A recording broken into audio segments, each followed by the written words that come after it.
Hello, dear ones, and welcome to Subtle Medicine Radio, brought to you by InnerSpark. This is the resource for all things holistic healing, natural living, conscious relating, epic life-changing, and spirituality, all steeped in earth-based wisdom. We're your hosts, Devin. And I'm Mike. On today's show, episode 4, Chakra Overview and the Root. We'll discuss the chakras as a whole, how they correspond to physical areas in our bodies, their implications in our lives, and then I'm going to go deeply into the root chakra, no pun intended. So lots to cover today. Let's dive in. All right. Okay. So I wanted to start this whole series with a nice solid overview of the chakra system, and then we'll go into the root because it all begins there. So, chakras can be thought of as an embodiment of spirit in human form, as spirit learns how to co-create with matter and come into right relationship with living a human life. Throughout our life experiences, events occur that result in woundings. And so then out of protection and self-preservation, we develop armors and coping mechanisms that hinder the flow of energy in the physical and stifle our continued maturation process. We take on personas, habits, beliefs, and all kinds of things like that, and these stem from that original wound. And since the subtle creates the gross, these energetic imprints manifest on the physical level in our 3D experiences. So that's our bodies, lives, and relationships, and then dis-ease results. And for more on that, like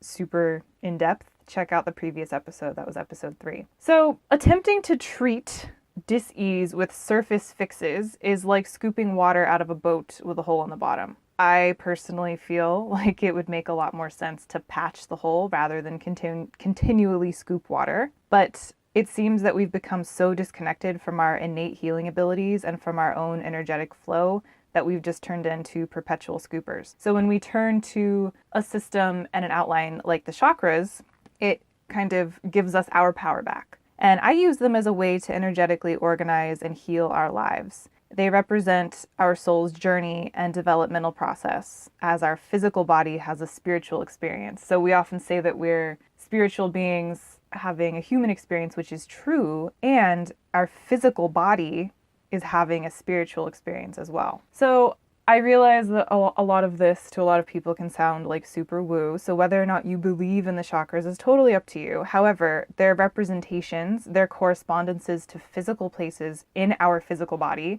their needs, their manifestations, and the entire system as a whole is really just quite brilliant and bulletproof. And so when we embark on our own journey of awakening and decide to patch our own hole, so to speak, having guidelines and tools is really helpful. After all, we're learning an entirely new way of being, and actually it's more like we're learning how to simply be for the first time. And the chakras really provide a framework for our organic development, our rebirth, and our natural maturation process as we strip away layers of non-serving bullshit and really come into our own authenticity. And so this really all begins in the root. So chakra 1 is the root chakra. And it is all the way down at the base of the spine in the perineum area. So way, way, way down, kind of by the rectum, the sex organs, way, way down there.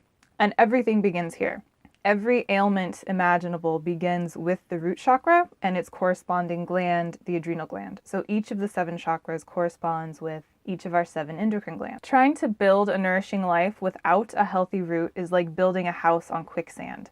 Our root chakra is our place of stability, safety, and grounding. It's our place of basic primal human needs. So those types of themes govern this energetic area of our body. And when our root is deficient, feelings of greed, gluttony, anxiety, insecurity, mistrust, and hypersensitivity may become apparent. A strong root chakra is key to our health overall, on all levels: physical, emotional, mental, and spiritual. So the adrenal glands, as I said, correspond with this area of the body. And arguably every challenge we experience in our bodies, lives, and relationships have their roots in stress and wonky adrenal glands. Spending lots of time in a state of fight or flight, or in that space when our nervous system is just like on overload, we're on sensory overload, that's the quickest way to having your health and life suffer, period. And for many of us, on some level, that state of living is all we've ever known. So either it's on a subtle level or a very overt level, depending on our our background and our own personal experiences. And in many cases, this way of living is ancestral and is the product of events that occurred way before we were ever even born. And then that compounded and was passed on to us. And then we experienced our own events in this incarnation in our own lifetime. So it's just been layered and layered and layered. And adrenal issues, as well as most cases of thyroid conditions and reproductive challenges, begin in the root. And we look at things like your earliest relationship with your body, with food, and with mother and mother figures. These are all really good places to begin to start to peel away and unravel issues with adrenal glands and root chakra issues. Looking at things like your biggest fears and traumatic events throughout your lifetime.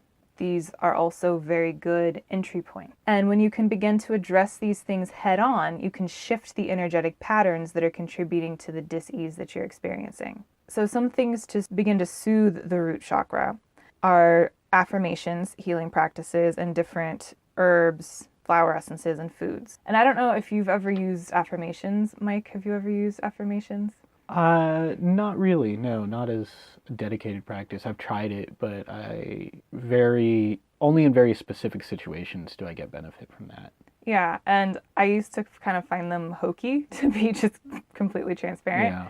And I've had a lot of clients say the same thing, that they kind of felt like, this is stupid. You want me to talk to myself in the mirror? You want me to, And when you can kind of get past that, because that's part of the ego's nasty little tricks to get you to stay in the current status quo that you're in, they can be quite powerful. So since the root chakra is all about safety, stability, nourishment, those basic human primal needs, affirmations like, I am safe. It is safe to be here. I have the right to be here. I am safe in my own skin. The earth holds and nourishes me. I love my body and trust its wisdom. So things like that. And what I have found most beneficial when using affirmations is to pick like 1 to 3 and really focus on them for like a dedicated practice. I like to use them in moon cycles personally. So on a new moon, I'll kind of evaluate and reevaluate where my life currently is, what I'd like to work on, what I'm calling in the next cycle. And then from that, I'll create like 3 to 5 affirmations and I'll work with those for that whole cycle. And it's become a practice every morning when I wake up, when I open my eyes, before I even get out of bed, I am saying them to myself, like nice, lovingly, with a deep breath, and they've been very powerful. So that's just one way to use them. There's really no right or wrong way. I think the key is to use them and give them a chance. Some other healing practices that you can use in soothing the root chakra and the adrenal glands are earthing, which is the practice of walking with your lovely bare feet on the bare earth, like humans have been doing forever, before the invention of shoes, before we got this crazy idea in our head that we're separate from nature. Really soaking in that healing vibration of the earth through the soles of your feet is beyond magical. Dancing, exercising, exercise that you love, not exercise that is particularly overtaxing or that is used as punishment. And those of you who are anything like me can relate and perhaps have a history of using exercise as a form of control or punishment. And when we're getting in touch with the root chakra and coming into right relationship with our bodies in a loving, compassionate way, embodiment practices, exercise that we love, really coming into the body as a safe place to be, not as a place of punishment, not as a place of control or bypassing, but as a place of celebration. So find something that you love to do that lights you up when you do it. For me, it's yoga, it's dancing, it's a nice jog, it's bar and Pilates. So things like that, and do them regularly and use them as a way to, like I said, deepen your relationship and become a witness to your body. Getting a massage or doing your own self-massage, or in Ayurveda it's called Abhyanga, which is just the practice of oiling the body every day. It helps to move lymph. It helps with moisturization. Beautiful practice, really soothes the nervous system. Hands-on healing, so energetic practices like Reiki, and then also hands-on self-healing. And you'll notice a really big value of mine and a theme in my work is to re-empower you to be your own healer. So while we can certainly go out to other people, and that's so important, you know, for all the things, for the Reiki, for the acupuncture, for the this and for the that, we mustn't forget that we have all of those abilities inside of us right now. And so I actually have a great guided video on hands-on self-healing. It's on InnerSpark's YouTube channel, and it's also on our blog. And I take you through this lovely guided hands-on self-healing practice. And that is another beautiful way to get into the body, to soothe the nervous system. Fabulous practices. Lastly, some herbs, some foods, and some flower essences to consider as you begin to really heal and get into the root chakra and the adrenal glands are, for herbs, adaptogens like ashwagandha, shatavari, shankapushpi, ginseng, licorice, nettles. So really deeply mineralizing, beautiful adaptogens. A lot of roots are in there. And that makes sense if you think about it from an energetic standpoint. And the same thing with foods. Root vegetables are beautiful. Roots tend to be incredibly full of minerals. And so when we have been in this perpetual place of fight or flight and are really like depleted, the body goes through all of its minerals very quickly. So getting those back into our system helps everything run as it should. Other foods like nuts and warming spices like cinnamon and clove and nutmeg and pepper. And then flower essences, especially trees. So again, there's that kind of root theme. They're very close to the earth. Root herbs, root foods, trees. They're very, very in the earth, very grounded, very stable, very safely secured in the earth. And from there, they can rise up and do their tree thing. Like they are both earth and spirit at the same time. So red cedar is a particular favorite of mine when it comes to healing the root chakra and imparting feelings of safety and warmth and security. Potato flower essence, marshmallow flower essence, and Star of Bethlehem flower essence are really fantastic. Potato is really wonderful for feeling deeply embodied.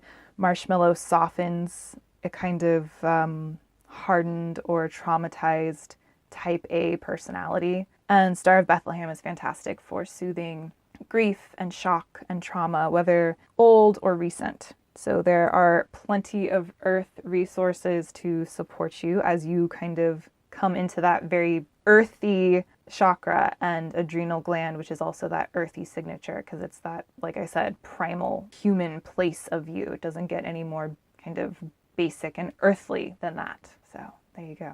All right.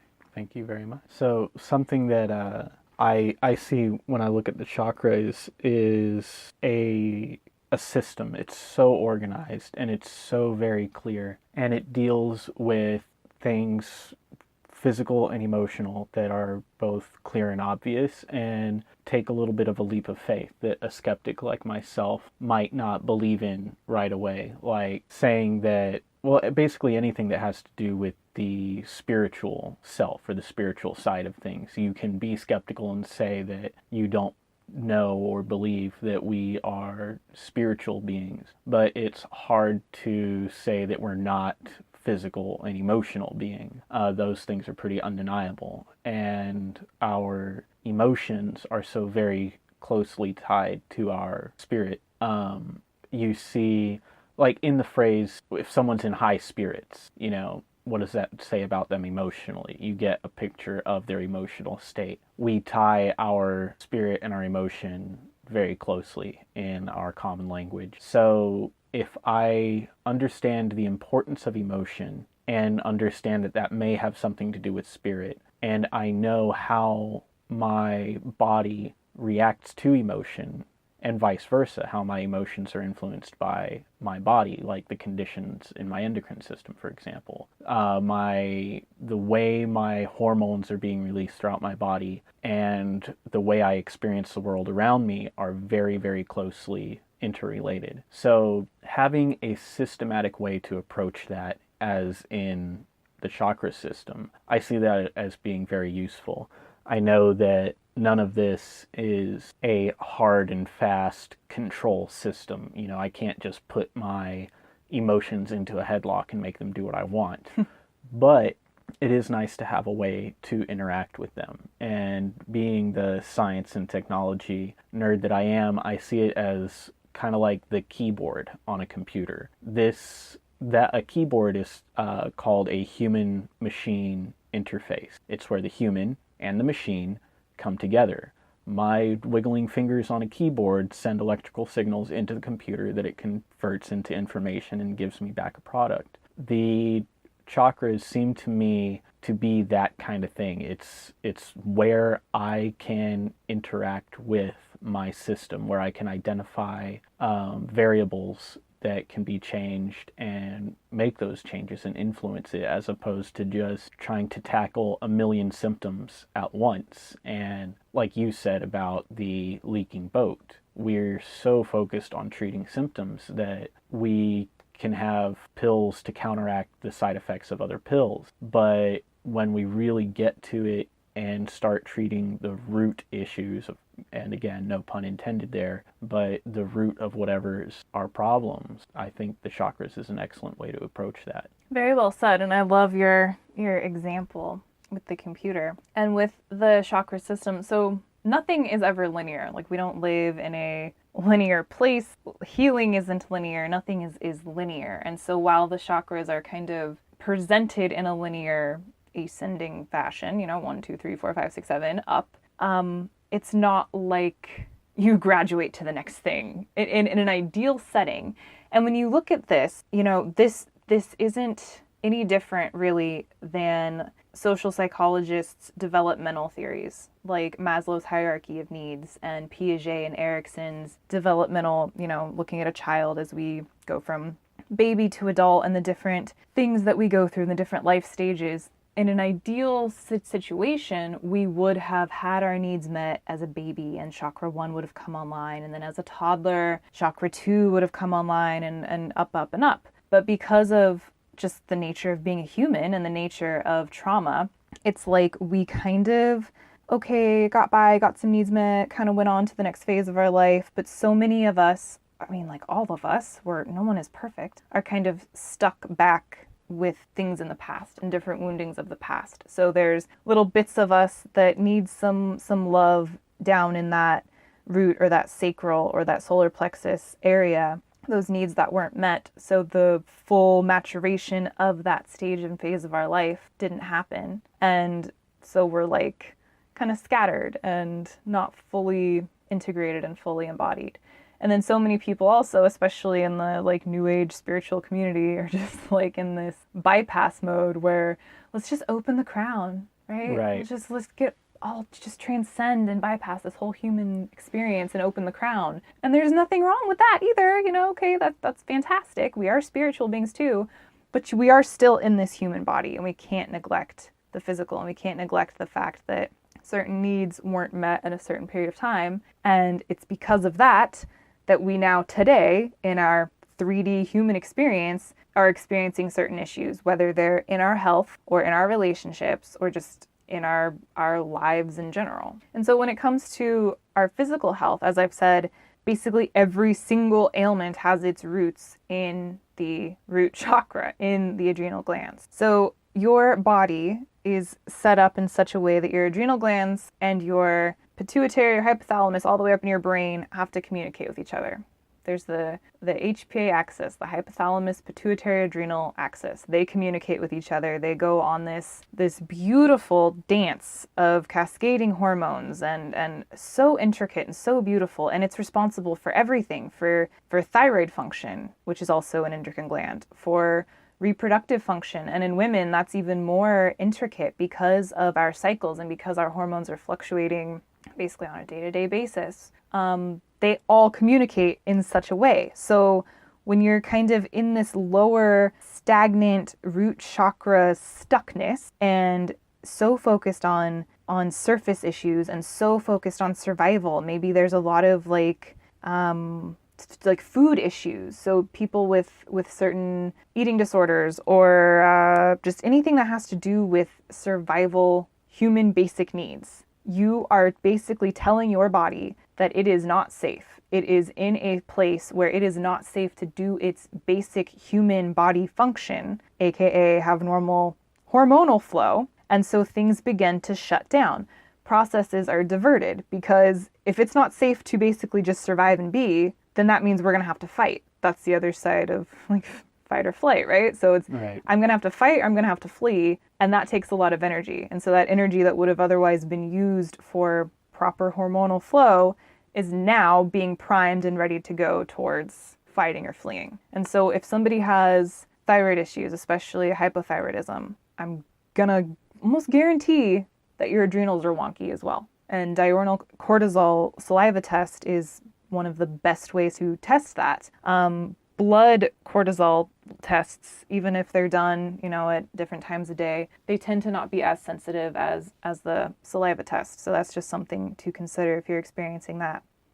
Reproductive challenges, especially in women, hormonal imbalances, things like PCOS, things like amenorrhea, your adrenal glands are also wonky. There is some piece in you on the subtle level, emotional, mental, or spiritual, that is battling some type of story around safety, around being, around allowing. And when those things can begin to be looked at head on, you can shift the energetic pattern and the physical body will begin to catch up. And when you use the holistic approach of soothing the physical, so using some of those practices I mentioned, like with the herbs and the foods and the flower essences and the different lifestyle practices and the affirmations, that helps the physical body.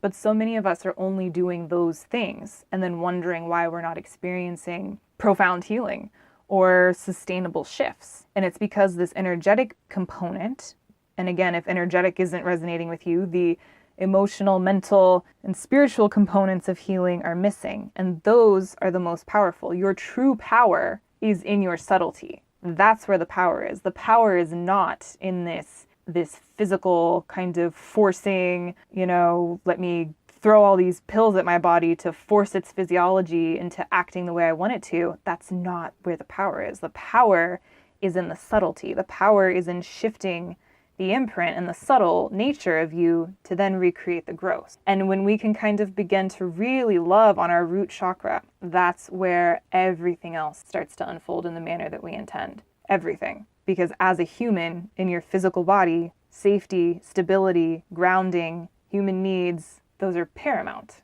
and will trump everything every time. Even if you are the most spiritual and enlightened and crown chakra is just blown open and everything is this wonderful, beautiful thing. Yes, and you're still a human. So when you can integrate that piece of you and the other piece of you, that's it. That's true enlightenment, in my opinion. All right. Thank you. That was really awesome. I think there are some claims that you've made about how so many diseases are caused by adrenal issues and how it all goes back to that, and making it clear how when we're in that fight or flight, the body does not see that it is okay or safe to have normal function, so it starts shutting down. That's something that really helps me to understand this better, so I appreciate that clarity. Yeah, my pleasure. And it's not just the adrenal glands, so it's like our nervous system in general. So I would love for people to think about, if anything, you walk away from this show today, think about how can I most love on and soothe my nervous system today?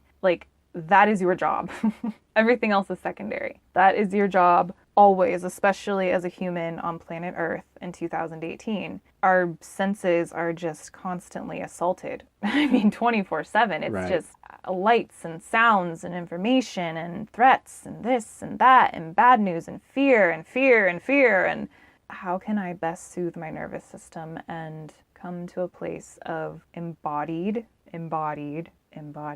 Very passionate about that embodied piece. Because yes, we can go meditate and we can, like I said, get up in the higher places. And I'm very good at that, which is probably why I am so focused on get embodied. So how can I soothe on my nervous system and bring my system down into a nice embodied, peaceful, grounded place? And that's where, for me personally, nature is the thing, because I am nature. Nature is me. There is no separation. And so the best way, hands down, if you have a known adrenal issue or a known hormonal issue, thyroid, reproductive, whatever, even digestive issues. My gosh, digestive issues and stress are BFFs. I don't care which end of the spectrum you're on. If you are a more diarrhea or constipation prone person, it's so in stress. Our digestive function just shuts down. I mean, stomach acid secretions change, enzyme secretions change. It's all very closely related. So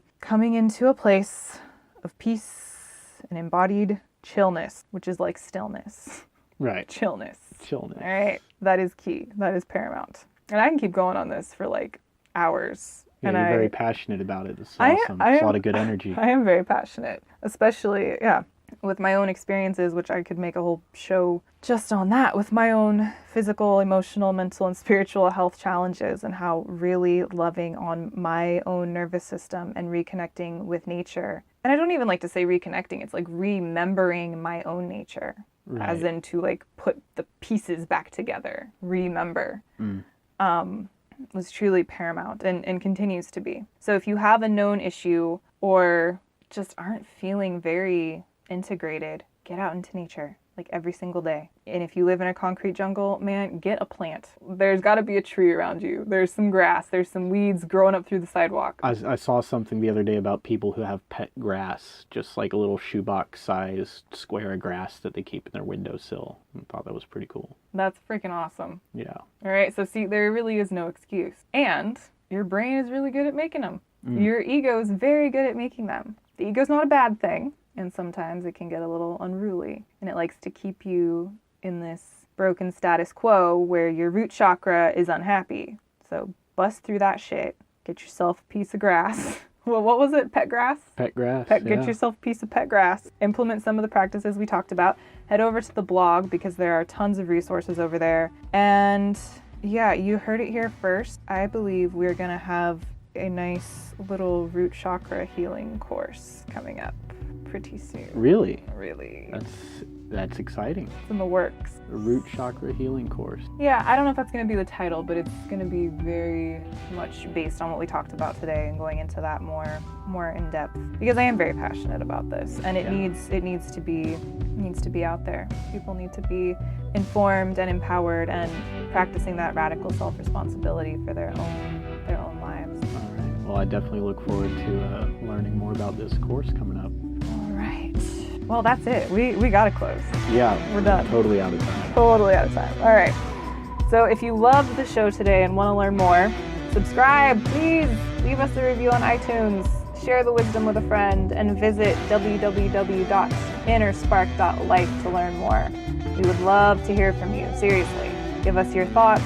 Give us your questions, and deepen the conversation with us on social media at InnerSpark Life on Instagram and Facebook. And catch us next time for part 2 of our chakra series, where we'll go over the sacral and solar plexus chakras, so chakra 2 and 3. So much love to you until then.